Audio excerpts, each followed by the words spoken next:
Mais Tito meurt en 1980 et sa disparition réveille soudain des rancœurs qui avaient été contenues jusque-là. Les difficultés économiques que connaît la Yougoslavie et l'arrivée de Milosevic au pouvoir en 1987 en Serbie accélèrent les tensions. En vrai dominatrix, celui-ci joue à fond la carte du nationalisme et de la centralisation des pouvoirs à Belgrade, ce qui ne passe pas du tout auprès des Croates et des Slovènes.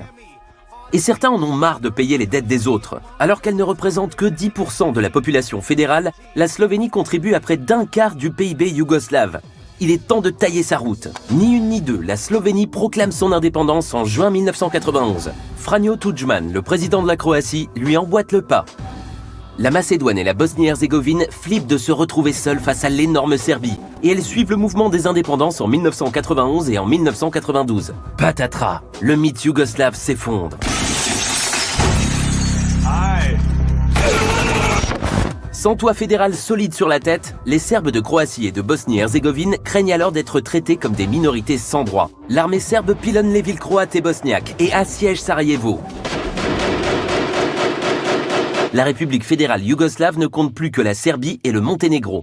Et Tito a de quoi se retourner dans sa tombe. L'Europe, qui n'avait pas connu de guerre sur son territoire depuis 1945 et croyait vivre en paix après l'effondrement de l'Union soviétique, découvre alors avec horreur les bombardements de populations civiles, les viols de masse et le déchaînement des violences intercommunautaires.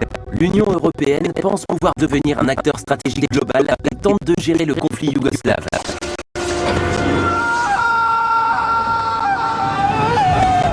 Raté. Mise en place en février 1992, les forces de l'ONU brillent aussi par leur impuissance. 8000 musulmans sont massacrés à Srebrenica en Bosnie-Herzégovine par les forces serbes en juillet 1995 devant des casques bleus statiques. Milosevic se taille alors la réputation de boucher des Balkans. Les États-Unis s'en mêlent alors, et ça ne fait pas un pli. Grâce à leur appui aérien, les forces croates écrasent l'armée serbe. En 1995, les accords de paix de Dayton seront signés sur une base américaine entre les présidents serbes Milosevic, croate Tudjman et bosniaque Izetbegovic.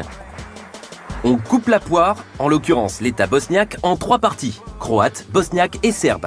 Ça sent la galère en termes de cohabitation pour la famille recomposée. Maintenant, vous allez enfin comprendre pourquoi les supporters serbes sont très chatouilleux quand on agite sous leur nez les ailes de l'aigle du drapeau albanais. À la base, le Kosovo est une province de Serbie, à majorité albanaise musulmane et à minorité serbe orthodoxe.